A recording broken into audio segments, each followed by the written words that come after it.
The Club Max Murder, a Matthias Jones mystery, characters and commentary by Robert P. FItton.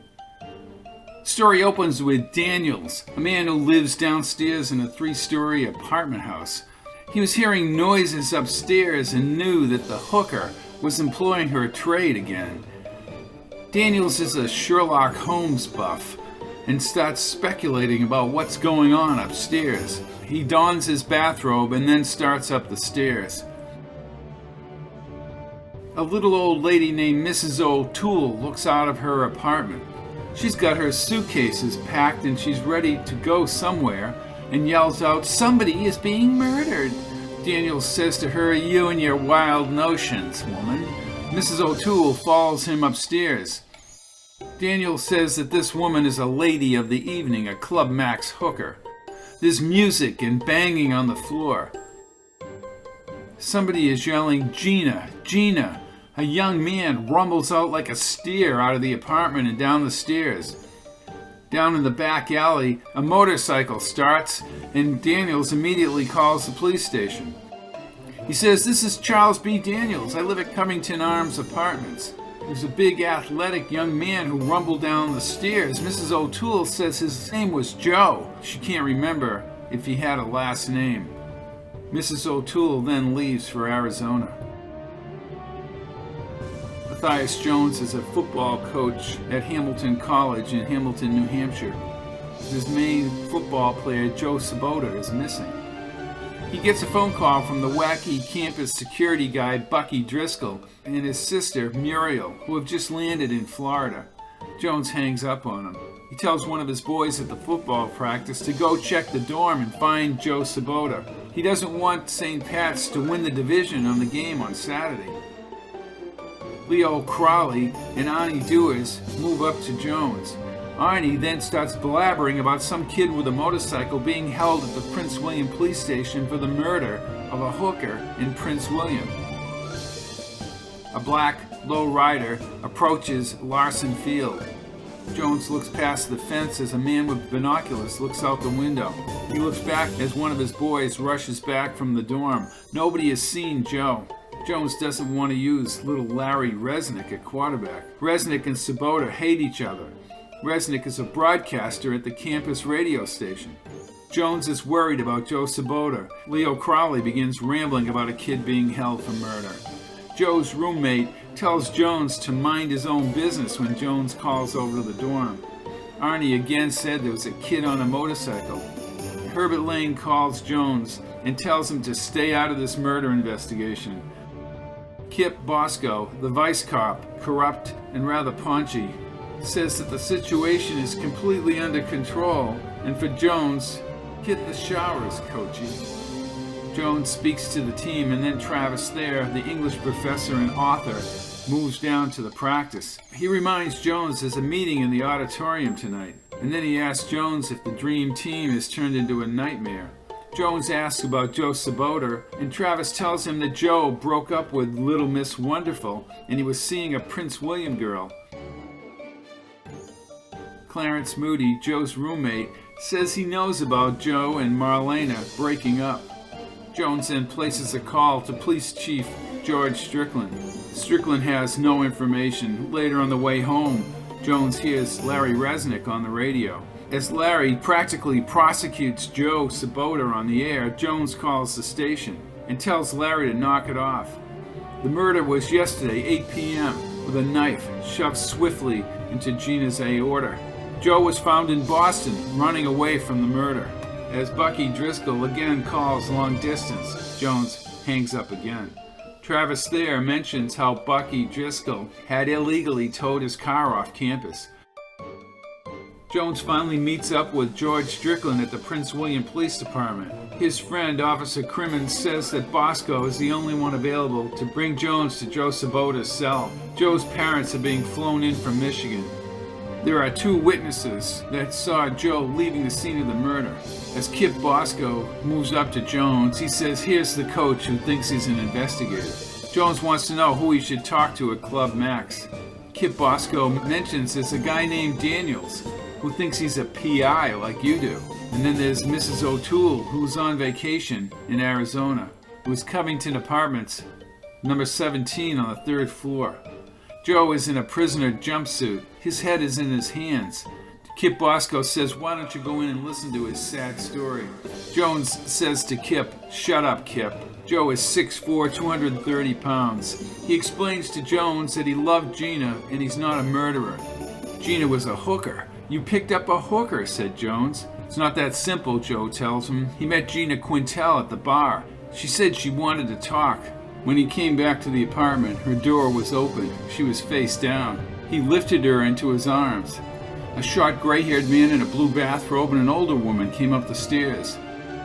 Jones tells Joe that he's going to stay in Prince William at Father Gallagher's rectory at St. Bart's, and he'll call L.G. Bentley, the premier attorney in town. He's going to the medical examiner's office tonight to see exactly what happened. Joe tells Jones that Gina was going to end the relationship abruptly. Jones wants him in the jail cell for his own safety. He says that someone hired that woman to be his girlfriend. Some hooker just fell head over heels for him and it didn't make any sense. Who would pay her and set up Joe? He calls his friend, an underworld character, Cocoa Stefani. Jones wants to know who Gina Quintel is, but he can't get a hold of Coco. He makes contact with Clarence Moody, Joe's roommate. Clarence tells him that Joe didn't kill anyone. He just found out about Gina Quintel. In the medical examiner's office, the bristly-bearded Clayton Morris comes forward with x-rays. There was a single knife wound in the chest. Straight in. She was 5'9", Sabota's 6'4". There's 57 sets of fingerprints around that apartment. He finds out later that it wasn't until 8 p.m. that Daniels came up the stairs. He needs to find the weapon. According to Clayton, a 6-inch hunting knife with a serrated blade. Herbert Lane, the pompous district attorney, is not convinced that Joe did it. Jones turns to Gallagher inside of his Lincoln and tells him that he thinks that Joe is being framed. Jones finds out that Joe caught his roommate, Clarence Moody, cheating last spring and turned him in. Coco is still not answering his phone. Jones feels like someone is following him. He heads over to the Prince William police station and meets with Detective Kevin Phillips, his friend. They talk about Kip Bosco and how the oversized Bosco worked in Philadelphia. Phillips tells him that Mr. Daniels fancies himself as an investigator. He thinks that Joe panicked and was scared. And Mrs. O'Toole, the lady from downstairs, is out of town. Daniels lived on the 2nd floor. Jones heads over to look for the murder weapon at Covington Apartments. He moves up the rear porch steps along a musty staircase. Daniels appears disheveled and says he was sleeping. He says he plans to look into this entire matter. The stereo was on when he arrived at the 3rd floor. There was paperwork on the table, crackers, and a small letter scare with an adhesive back, maybe only a half-inch wide. Larry Resnick was on the radio. The bed was not made. Phillips says it will take several weeks for the DNA testing to take place. An antique ivory and brass phone has been wiped clean of fingerprints. She must have gotten out of bed, threw on a t-shirt, and somebody killed her really quick. Jones thinks that Coco is hiding out for a damn good reason. He hangs up the phone after trying to call his friend again. Jones then moves outside the courtroom for Joe Sabota's arraignment. Jones again has to work with the bumbling Kip Bosco. Herbert Lane moves up the stairs with the guards and Joe in an orange prison suit. Lane says to Jones, "He killed her, Jones." As he moves past Kip Bosco, Bosco yells out, "Guilty, Jones." Jones thinks that Kip Bosco knows more about the murder than he's saying. Jones leaves the courtroom and wonders if Coco is linked to Gina and possibly the underworld. Things are not looking good for Joe Sabota. Over at Club Max, Coco's bouncer, Bruno, says Coco had nothing to do with Quintel's murder. Jones later moves up the stairs to avoid Kip Bosco and meets Joe in the jail cell. Joe is like a rabid dog, pacing back and forth. He says that somebody set him up with his own knife. But he doesn't think, even though he caught Clarence Moody cheating, that Clarence had set him up. Joe is depressed and fearful. People at Club Max, said Joe, knew about the knife. Larry Resnick was telling everybody about the knife the night they were over there. Most people in the dorm knew about the knife. The whole side of the bar, the bartender Bill, and other people knew about the knife. Then he saw Gina at the bar at Club Max. Jones spots the black low rider moving by. Later learns from Joe that Bosco is in Coco's hip pocket. Daniels announces he's ready to help. He keeps babbling about Sherlock Holmes and the powers of deduction and observation. In a ride over to Hamilton in his Etzel, Daniels always walks upright. He says he has 68 days of vacation accrued. The Etzel only has 72,000 miles on it. He did not see Sabota kill the girl. Daniels did not see a knife.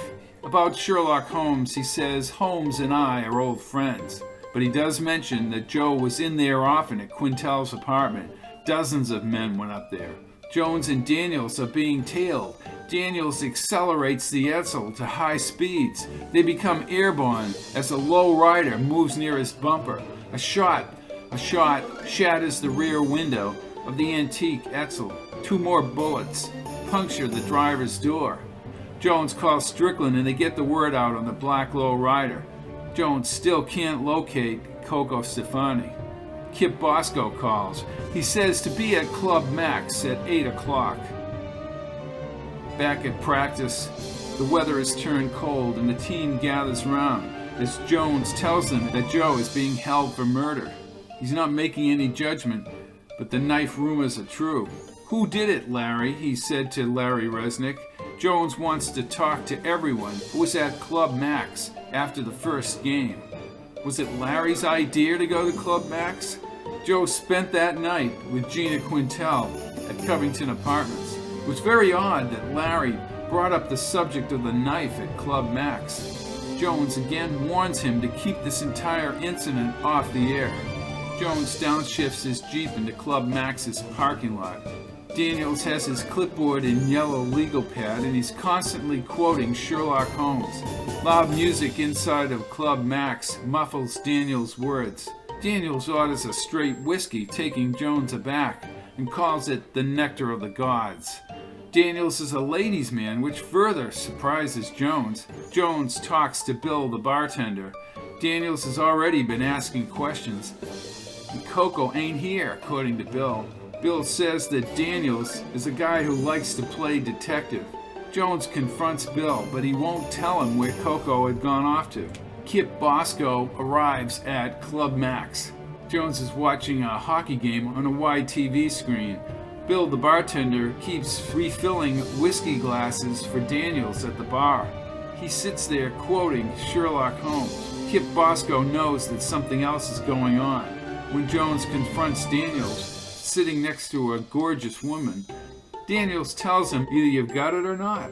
Somebody named Monique shows up after midnight. She has Coco's addresses. She's a tanned woman in fishnets and smoking. She says that after Bosco leaves, a woman named Monique shows up after midnight. After Bosco leaves, a woman named Monique shows up after midnight. She has all of Coco's addresses. She's a tanned woman in fishnets and she's smoking. She says that Kip Bosco sent her. They move in the back room behind folding doors. She looks like someone who has been beaten down by life. She knows nothing about the low rider, but she does tell him that Gina was paid to be with Sabota. As long as Gina kept her mouth shut, she'd get big money. She doesn't think that Coco knows what's going on. She tells him that Coco lines Bosco's pockets to keep his big mouth shut. Joe Sabota will not be playing in the game Saturday against St. Pat's. His old buddy, Mac, puts his team through the drills. They try to boost Larry Resnick's confidence before the game. When Daniels shows up, Jones half closes his eyes. The referees are on the field. He tells Daniels to beat it. The game is a rout. Resnick throws several touchdowns and runs in for a TD himself. At halftime, it's 28-6 Hamilton. Later, he talks to Bosco and asks why he's staying clear of all this. Jones says he wants to get to Coco. Bosco tells him no can do. Resnick wants to send the video of the game to his father. In the second half, they had even scored more points. Daniels says the game is perfection personified. He wants to dine with Jones at the Colonial House. Jones says he'll take a rain check. Lark Larson, the hapless coach who preceded Jones at Hamilton College, is calling from St. Martin. It's a confusing conversation, but Lark says he's returning with his girlfriend to Hamilton. A short time later, Bucky calls and says he'll be back by Monday. Jones gets his sister Muriel to delay Bucky's return to Hamilton. Lark starts talking about the big blast of '47, a football game they lost. Lark's record at Hamilton College was 37 wins and 252 losses. The next day, Jones appears at the library and talks to Harriet Graham, the librarian. She describes Clarence Moody as an arrogant person, and she thinks that Joe killed Quintel. When Jones finds Moody, Moody tells Jones to do the job he was hired for and coach the team. Again, Larry Resnick is pushing to get video of the game sent to his father. Why did someone pay Gina Quintel to be with Joe Sabota? Jones arrives at the Prince William police station and talks to the police chief, Don Pacheco. Joe had punched out 2 guards when he heard about the score of the St. Pat's game. Jones is trying to find Daniels. Later, Travis arrives at Jones's house in his white Porsche. At the Colonial House, Travis orders the turkey dinner. Jones finds out that Joe is locked up now in the state hospital. He leaves Cocoa Stefani a message. The tall, lanky, red-haired waitress, Franny, who kind of likes Jones, hoists a steamy platter onto the table. Arnie Dewars enters the Colonial House and tells the erudite Travis there that his books were choppy. Arnie has an opinion on everything, says Jones, usually wrong. Jones finds out that Marlena Peterson and Larry Resnick are now going out. Marlena was Joe's old girlfriend. Larry tells his coach that he wants Marlena to meet his dad, and he says, "Tell Joe I'm sorry."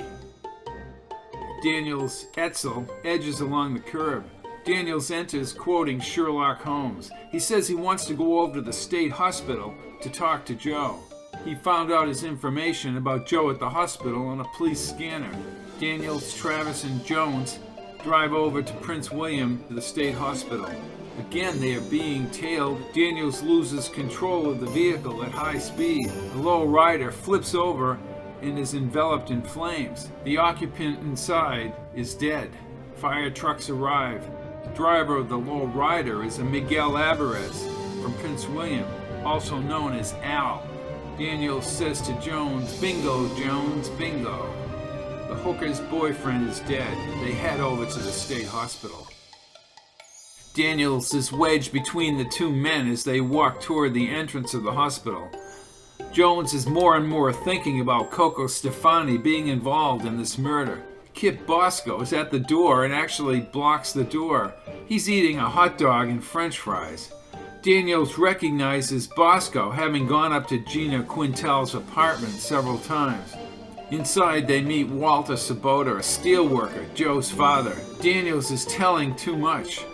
Bosco was told by Coco to stay away from Gina.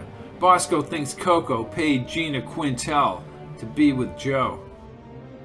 Coco finally makes contact with Jones and tells Jones to drive over to Crescent Street in Prince William. He'll be taken inside to a secret location. He ditches Travis and Daniels before entering the Crescent Street apartment. He thinks about Daniels' uncanny ability to remember details. There's a little man with frizzy black hair in the doorway. He has a tattoo with the word Wrath stamped on his arm. Wrath brings Jones to a secret passageway. With a butane lighter, they walk forward and meet Coco. Deep below the house and somewhere near the street, they enter a whole suite of apartments where Coco has been hiding. Coco says to him, "Welcome to Starlog 13, Jonesy." He calls his suite the lounge. He says he didn't kill Gina Quintel, but there's other stuff going on. He tells Jones that he lives in another world. He never paid Quintel. Somebody cut a deal in Boston to get rid of Coco and the kid. He's afraid that Herbert Lane will arrest him. On the monitor, Daniels has arrived back at the Crescent Street apartment and is talking to Wrath. Coco says to kick his ass out of here. Tell him I'm in Chicago. Jones is wondering how he can get Lane to drop the charges. Wrath calls Daniels a bluffer. Coco says to take Daniels and drive him to Madame Bovary's cat house in Vermont. Daniels is taken outside. Coco tells Jones not to worry, and he said, "You know I always come through, Jonesy. Little Lord Fauntleroy there will wake up with Chicky. Chicky was in the roller derby and weighs in at 265. The Enterprise in Hamilton publishes Joe's confinement. Hamilton Fletcher is livid and pressuring everyone to squelch the story. Daniels is on the phone now, calls Jones 4 hours away from Prince William. He's in Hargrove, Vermont. He talks about the roller derby queen as he hangs up on Jones. There's a party atmosphere at the dorm, but Larry Resnick is not at the dorm. Clarence Moody is doing magic tricks as C.S. Moody in some little shtick in the dormitory lounge. Jones gets in George Strickland's pickup truck later. He says that Coco did not pay Quintel. They move down to get a pizza, and Jones stares at the menu and then is dropped off at St. Bart's Church. He looks around the interior of the church. Like the church, people are constructing facades, but in a different way. He's thinking about the Quintel case and Covington Arms. Daniels has not yet arrived home from Vermont. He thinks the whole thing is a case study in insanity. Daniels finally returns from Vermont. They move down the stairs to Mrs. O'Toole's apartment and pound on the door, but she doesn't answer. Finally, Daniels says as she answers the door, "How long does it take to answer the door, woman?" Mrs. O'Toole has blue hair and a quizzical expression. "Daniels took a little trip," says Jones. Daniels quickly makes up the story that he has a cousin in Hargrove, Vermont. Mrs. O'Toole says that Joe held the girl and then left. Daniels and O'Toole need to collaborate, says Jones. Mrs. O'Toole brings him into the apartment and begins showing them her wedding pictures. Then Jones finds out that Cocoa Stefani paid for O'Toole's trip to Arizona the day before the murder. Kip Bosco was there, actually, at the apartment building on the day of the murder. Coco himself had arrived earlier before Bosco. Bosco always called on Gina, according to Mrs. O'Toole. Daniels talks about his powers of observation and Jones rolls his eyes. Mrs. O'Toole says she didn't hear any pounding up there until after Bosco left. Strickland arrives at Mrs. O'Toole's apartment. Daniels says to O'Toole that Jones is a jerk, but they do mention that Cocoa Stefani would arrive once a day in a BMW or a white limo. Every day he'd go up to Quintel's apartment with a dozen roses, and then 10 minutes later he was gone. Coco did pay for her trip to Arizona. Daniels talks about a grimy little sleazeball, Al, the Spanish guy, in a blue sports car or limo. Bosco Wasco was in Quintel's apartment before Coco. Mrs. O'Toole says underneath Daniels' gruff exterior he has a heart of gold. But Daniels is getting under Jones's skin. Jones wants to know who Al, the driver of the low rider, deceased, who did he work for? If Coco was going to kill Quintel, why would he park his car in front of the Covington apartments? An obvious place. Jones is back down to Mario's pizza parlor. He questioned who came in after midnight. Around 1 a.m., he finds out that the delivery boy has quit. Phillips must know that Bosco is on the take. Resnick again talks about Joe Sabota on the air, and Jones thinks he should have shut up. Resnick's statement repeats over and over on the air. Lark Larson is calling from Miami to help with the Joe Sabota investigation. He's taking discount airplanes and flying all over the country to get back to Hamilton. Daniels comes back and says Coco Stefani wanted Gina Quintel out of the way. Motive and proximity to the crime would be C.S. Moody. Jones is aware of Moody's arrogance. There's constant pressure, he finds, by Dr. Resnick, a god in Larry Resnick's mind. Clarence Moody is across the cafeteria when Jones questions him again and tells him directly, "You don't intimidate me, coach." The reason Coco was at the apartment was to collect on money. Jones puts in a call to Marlene at Peterson. Larry's relationship had very little emotional input with Marlene at Peterson. He nearly got into fistfights with Joe after Joe broke up with Marlena. Larry's grades were down. Now Marlena has gotten back with Larry. Joe had just said it was over. Somebody named Milt had come in to get Larry to kill Quintel, then have Larry frame Joe. Bosco is then summoned by Cocoa Stefani. Bosco says, "Meet me at Club Max in a half an hour." When Jones arrives, Daniel Zetzel is already up front. "What a puppy dog," says Coco. "Milt set you up," said Jones. "Milt Karpus?"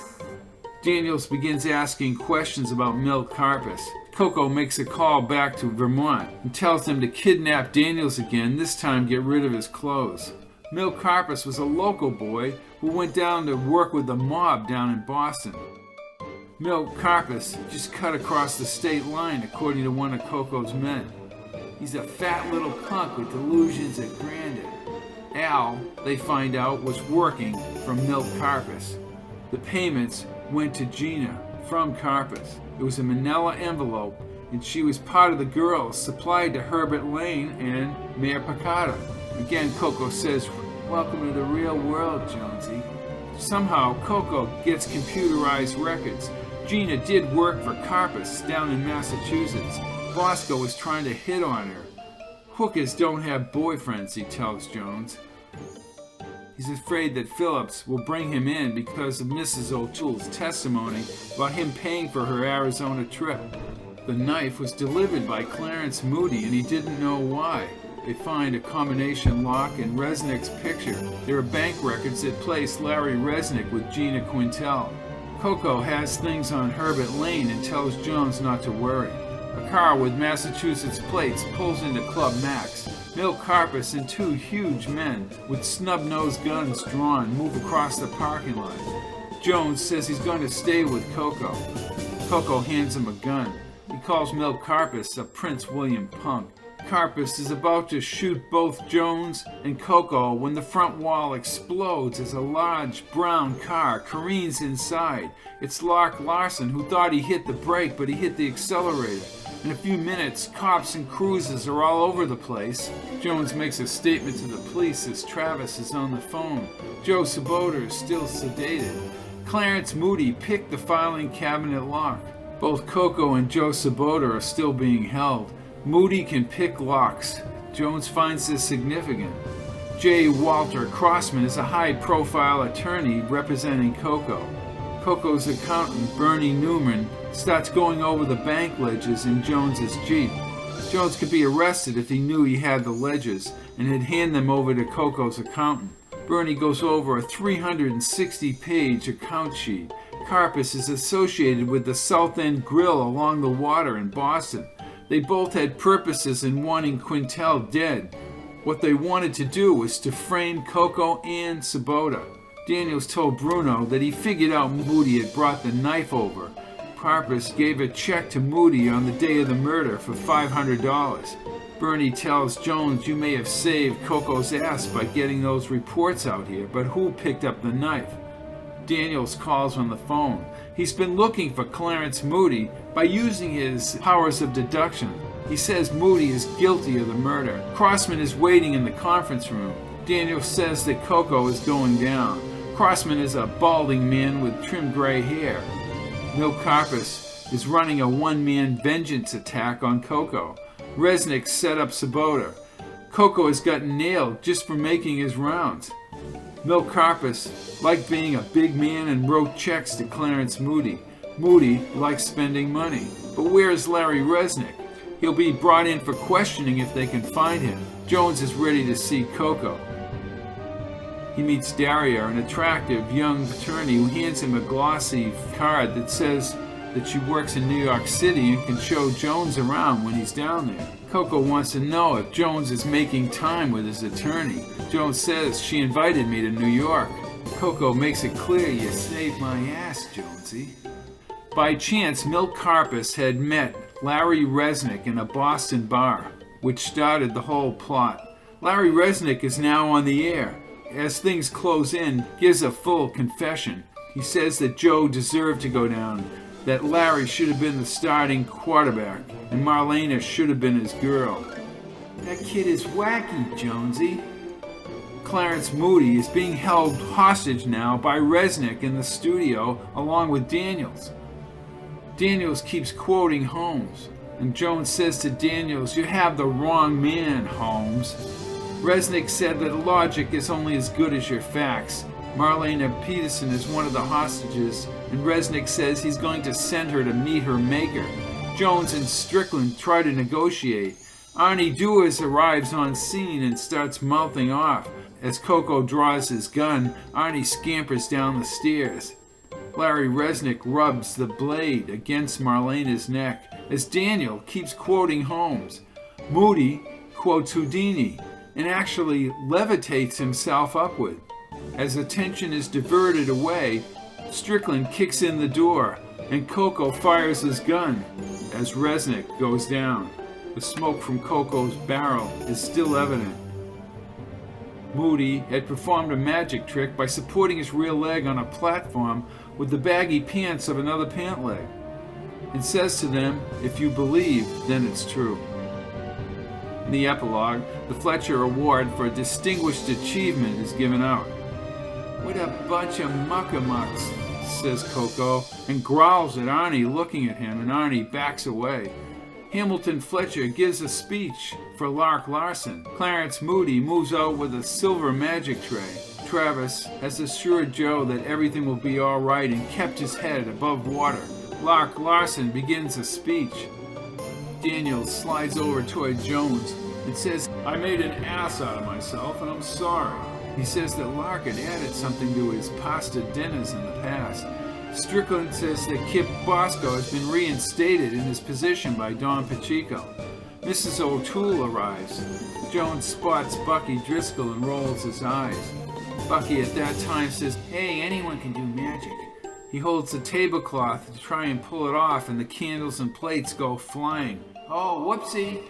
Are you a magician, young man?" Bucky says he has ESP. Jones says, "What a gift." Cocoa confronts Bucky. "Get lost, Driscoll. I don't eat with rodents. That man is a living, walking disaster." So they want to know what special ingredient Lark put in the pasta for all the spaghetti dinners he had over the years. Daniels gives them the answer: earthworms.